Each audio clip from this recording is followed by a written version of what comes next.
Hello dear students, आज के video lecture में हम डिस्कस करेंगे prostaglandins and this topic is from chapter number 1 biological molecules Sindh text board.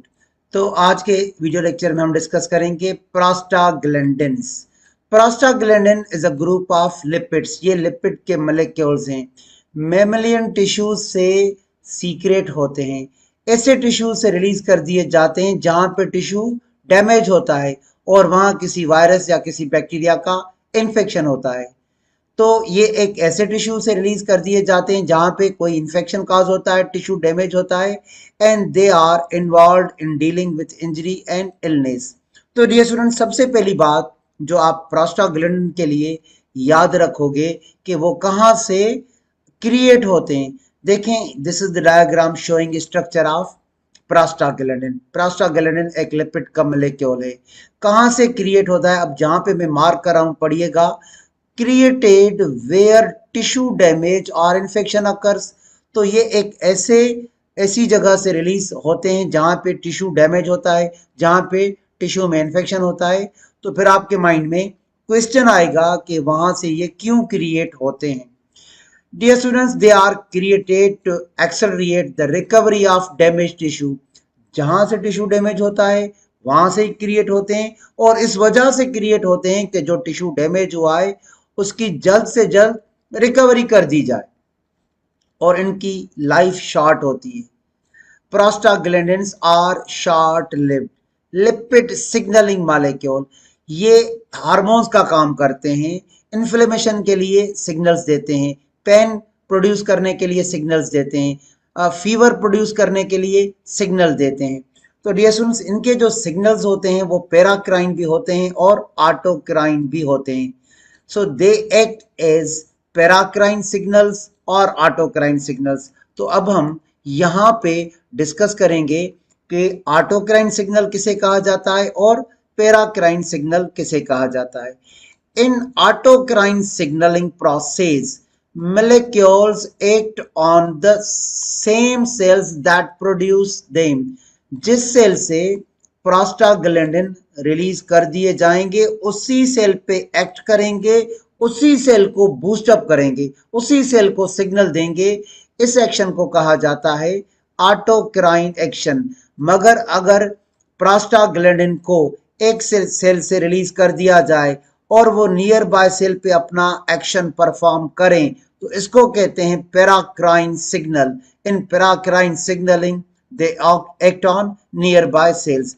तो ये प्रोस्टाग्लैंडिन ऑटोक्राइन फंक्शन भी करते हैं और पैराक्राइन फंक्शन भी कॉज करते हैं।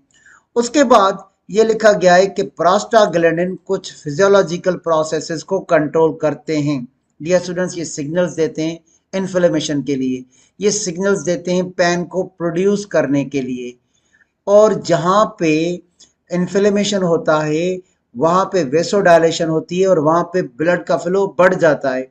तो देखें डियर स्टूडेंट्स, पहला टर्म लिखा गया इन्फ्लेमेशन। तो जहां पे टिश्यू डैमेज होता है वहीं पे इन्फ्लेमेशन होता है। तो dear students, at the site of tissue damage prostaglandin cause inflammation.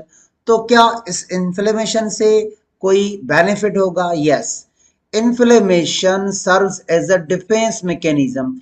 Inflammation से एक तो टिश्यू जो डैमेज हुआ है वो जल्दी रिकवर होगा और इन्फेक्शन भी खत्म होगा। यहाँ पे लिखा गया inflammation leads to heal and repair tissue damage as well as defend itself against the invaders such as viruses and bacteria।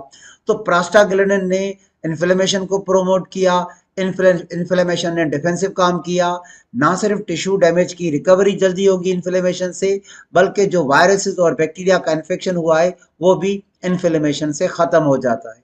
उसके बाद ये स्टूडेंट्स, ये पेन भी प्रोड्यूस करते हैं और ना सिर्फ पेन, ये फीवर भी प्रोड्यूस करते हैं। देखें डियर स्टूडेंट्स, ये प्रोस्टाग्लैंडिन सिग्नल्स देते हैं फीवर को बढ़ाने के लिए। So fever is common response to inflammation and infection. पहले हमें इन्फेक्शन होता है और उसके रिस्पांस में हमें फीवर होता है। तो डियर स्टूडेंट्स, फीवर भी एक प्रोस्टाग्लैंडिन इंड्यूस करता है, उसका नाम है प्रोस्टाग्लैंडिन E2। तो अब आप यहाँ पे पढ़ सकते हो, fever is known to be dependent on prostaglandin E2। ये हाइपोथैलेमस के न्यूरॉन्स से अटैच हो जाता है प्रोस्टाग्लैंडिन E2, और हाइपोथैलेमस को सिग्नल्स देता है फीवर को बढ़ाने के लिए। और डियर स्टूडेंट, जब फीवर बढ़ जाता है तो इससे बॉडी को एक बेनिफिट होता है। Fever activates the body's immune system to make more white blood cells, to make more antibodies and other infection fighting agents. तो मॉडरेट फीवर हमेशा हमारे लिए बेनिफिशियल होता है, उससे वाइट ब्लड सेल्स इंक्रीज होते हैं इन्फेक्शन को ख़त्म करने के लिए, एंटीबॉडीज क्रिएट होते हैं, एलिमिनेशन ऑफ एंटीजीन्स, और दूसरे फाइटिंग एजेंट्स भी हमारा फीवर हमारी बॉडी में प्रोड्यूस करवाता है। तो फीवर को भी ये बढ़ाते हैं प्रोस्टाग्लैंडिन। और डियर स्टूडेंट्स, उसके बाद लिखा गया है इंडक्शन ऑफ लेबर। अब लेबर एक प्रेगनेंसी का टर्म है। What is labour pregnancy? Labor is the process by which fetus and placenta leave the uterus. When a mother gives birth to her young one, this process is called labor, और labour से foetus और placenta की delivery होती है। और dear students, labour को भी prostaglandin E2 induce करता है। प्रोस्टाग्लैंडिन E2 प्रोस्टाग्लैंडिन का एक टाइप है, and this prostaglandin E2 also induces labor as well as fever। तो ये कुछ फिजियोलॉजिकल प्रोसेसेस थे जो कि प्रोस्टाग्लैंडिन सिग्नल्स के थ्रू प्रोमोट करते हैं। और डियर स्टूडेंट, जब भी हमें फीवर होता है, what comes to in our mind? Aspirin comes to our mind. हम एस्पिरिन का टैबलेट लेते हैं और ये फीवर रिड्यूस हो जाता है, पेन भी रिड्यूस हो जाता है। तो देखें डियर स्टूडेंट, जब हम एस्पिरिन लेते हैं तो एस्पिरिन ऐसे एंजाइम को ब्लॉक कर देता है जो प्रोस्टाग्लैंडिन बनाने में काम देता है, और उस एंजाइम का नेम है साइक्लोऑक्सीजिनेज। उसको एस्पिरिन ब्लॉक कर देता है और प्रोस्टाग्लैंडिन की सिंथेसिस रुक जाती है। इसके लिए हमें थोड़ा मैकेनिज्म पढ़ना पड़ेगा कि प्रोस्टाग्लैंडिन कहाँ से बनते हैं और कौन से एंजाइम उनको बनाने में हेल्प करते हैं। तो यहाँ पे लिखा गया है we use aspirin to reduce fever, मगर हमें पहले ये समझना चाहिए कि प्रोस्टाग्लैंडिन सिंथेसाइज कैसे होते हैं। डियर स्टूडेंट्स, प्लाज्मा मेम्ब्रेन के फास्फोलिपिड से बनते हैं prostaglandin. So synthesis of prostaglandin, जहां पे टिश्यू डैमेज होता है वहां के फास्फोलिपिड्स को मॉडिफाइड कर दिया जाता है प्रोस्टाग्लैंडिन में। देखें कैसे, जो पहला स्टेप है वहां से पाथवे बिगिन होगा, और प्लाज्मा मेम्ब्रेन में एक एंजाइम काम करता है फास्फोलाइपेज A2। वो क्या करेगा कि फास्फोलिपिड्स को तोड़ देगा आर्किडोनिक एसिड में। देखें डियर स्टूडेंट्स कैसे, यहाँ पे आपको फास्फोलिपिड्स नजर आएंगे प्लाज्मा मेम्ब्रेन में। तो डियर स्टूडेंट्स, ये एक फास्फोलिपिड का स्ट्रक्चर है और ये उसका हेड रीजन है, ये उसका बैकबोन ग्लाइसरोल है जिसके साथ दो फैटी एसिड जुड़े हुए हैं। अब ये एंजाइम फास्फोलाइपेज क्या करेगा? एक फैटी एसिड को तोड़ देगा। देखिए डियर स्टूडेंट, ये एक एंजाइम है फास्फोलाइपेज A2। तो देखें, इसने यहां से एक फैटी एसिड को तोड़ दिया और उससे बनता है एक एसिड, उसको क्या कहते हैं? Arachidonic acid. अब दूसरे स्टेप में क्या होगा? इस आर्किडोनिक एसिड की एंड पे, जहां पे मैं मार्क कर रहा हूं, दो ऑक्सीजन के ग्रुप्स ऐड कर दिए जाएंगे, और वो दो ऑक्सीजन के ग्रुप ऐड करेगा साइक्लोऑक्सीजिनेज। देखें, ये आर्किडोनिक एसिड बन चुका है एक एंजाइम फास्फोलाइपेज A2 की हेल्प से।